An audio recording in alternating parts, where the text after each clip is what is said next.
श्री स्वामी समर्थ. नमस्कार स्वामी भक्तांनो. आजचा हा स्वामींचा संदेश मनापासून आणि श्रद्धेने ऐका. जर तुमची स्वामींवर अढळ श्रद्धा असेल तर हा संदेश तुमच्या मनात नवी आशा, नवी विश्वास आणि सकारात्मक ऊर्जा निर्माण करेल.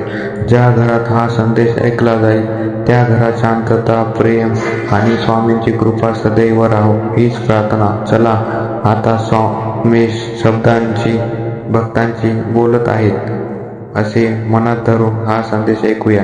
बाळा, चिंता सोड, माझ्यावर विश्वास ठेव.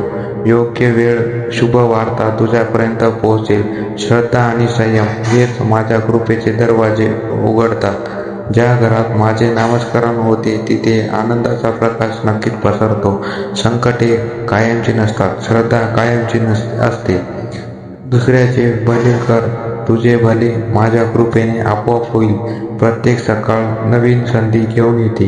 निराश होऊ नकोस.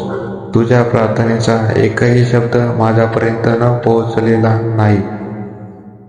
मन शांत ठेव. अशांत मनाला कृपेची चाहूल उशिरा लागते.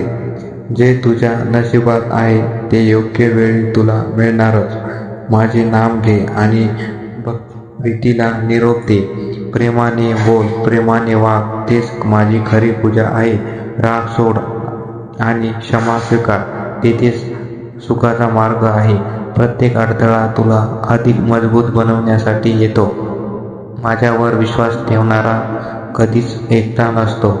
घरात प्रेम, नम्रता आणि प्रार्थना असेल तर लक्ष्मीचा वास होतो.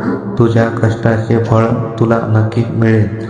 काही करू नकोस, आशा जिवंत ठेव. चमत्कार अनेकदा शांतपणे घडतात. आज कोणासाठी तरी चांगले कार्य कर. माझी कृपा तुझ्यावर राहील. प्रत्येक दिवस माझे नाव घेऊन सुरुवात कर. मनाला नवी शक्ती मिळेल. बाळा, श्रद्धेने पुढे चालत राहा. आनंदाची बातमी कोणत्या क्षणी येईल हे कुणालाही ठाऊक नसते, पण विश्वास कधीही सोडू नकोस. स्वामी भक्तांनो, जर हा संदेश तुमच्या मनाला स्पर्श करून गेला असेल तर कमेंट बॉक्समध्ये नक्की श्री स्वामी समर्थ लिहा. हा व्हिडिओ तुमच्या कुटुंबासोबत आणि मित्रांसोबत शेअर करा, जेणेकरून त्यांनाही सकारात्मक प्रेरणा मिळेल. अशाच स्वामींच्या प्रेरणादायी संदेशासाठी आमच्या चॅनलला लाईक, सबस्क्राईब करा आणि बेल आयकॉन दाबायला विसरू नका. श्री स्वामी समर्थ. धन्यवाद.